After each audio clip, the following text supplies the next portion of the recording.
पानी की तड़प के मारे उसे रेगिस्तान में कुएं और तालाबों के वहम होने लगे।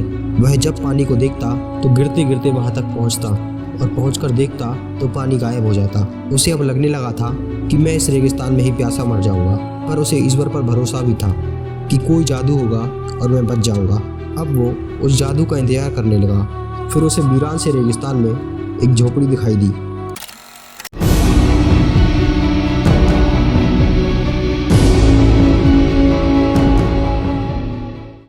एक बार एक व्यक्ति रेगिस्तान में भटक गया। उसके पास जो खाने पीने की थोड़ी बहुत चीज़ें थी वो जल्द ही खत्म हो गई और पीने का पानी भी थोड़ा सा ही बचा था। वो दिन भर गर्म रेत पर चलकर रेगिस्तान से बाहर निकलने की सोच रहा था। उसे पता था कि आज मैं इस रेगिस्तान से बाहर नहीं निकल पाऊंगा। चलते चलते उसे शाम हो गई। वो बहुत थक चुका था।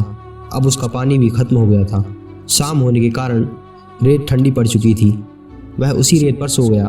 कुछ देर आराम करके वो फिर से उठकर चलने लगा और सोचने लगा, ना मेरे पास पीने के लिए पानी है, ना खाने के लिए कोई भोजन, और बिना पानी के रेगिस्तान की धूप में चलना बहुत कठिन है।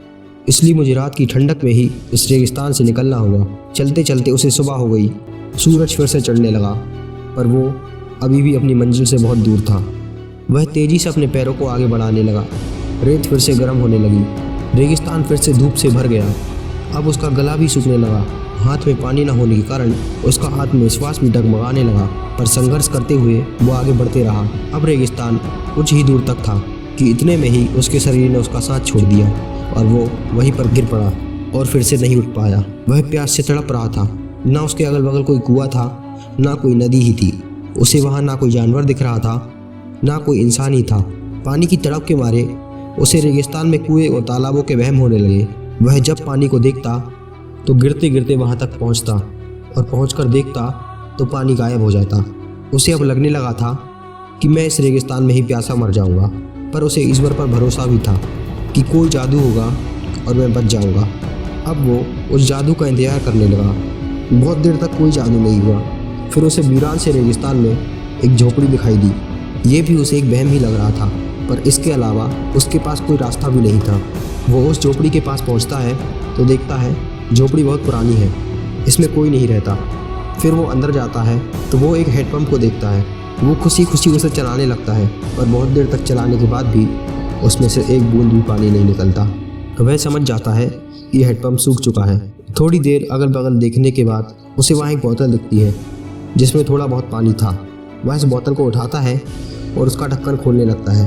तभी उसकी नज़र बोतल पर लिखे शब्दों पर जाती है। उस पर लिखा होता है, इस पानी को हैंडपंप में डालकर उससे और पानी निकालें और पानी लेने के बाद वापस इस बोतल को भरकर वहीं पर रख दें। पहले तो उसे इस बात पर विश्वास नहीं हो रहा था, पर कुछ देर तक सोचने के बाद वो उस पानी को हैंडपंप में डाल देता है और उसे चलाने लगता है। कुछ ही देर में हैंडपंप से पानी निकलने लगता है और वो खुशी से भरपूर पानी पीता है और वापस उस बोतल को वहीं पर रखकर अपनी आगे की यात्रा शुरू कर देता है। वह अब चलते चलते कुछ सोच रहा था। पता नहीं उसके दिमाग में क्या हुआ कि वो वापस मुड़कर उसी झोपड़ी में जाता है और उस बोतल को उठाकर उसकी दूसरी ओर लिखता है, यकीन कीजिए बोतल पर लिखी बात काम करती है। कहानी यहीं पर ख़त्म हो जाती है। कहानी में बोतल में रहा पानी जीवन की उपलब्धियों को दर्शाता है, जो कि हमें कर्म रूपी हैंडपंप में डालनी पड़ती है और बदले में हम अपने योगदान से कहीं अधिक मात्रा में उसे वापस पाते हैं। कहानी हमें सिखाती है, बड़ी बड़ी सफलता को पाने के लिए छोटे छोटे बलिदान तो देने ही पड़ते हैं। अब ये आपके हाथ में है, बोतल के थोड़े से पानी को पीना है या उसे हैंडपंप में डालकर और पानी निकालना है।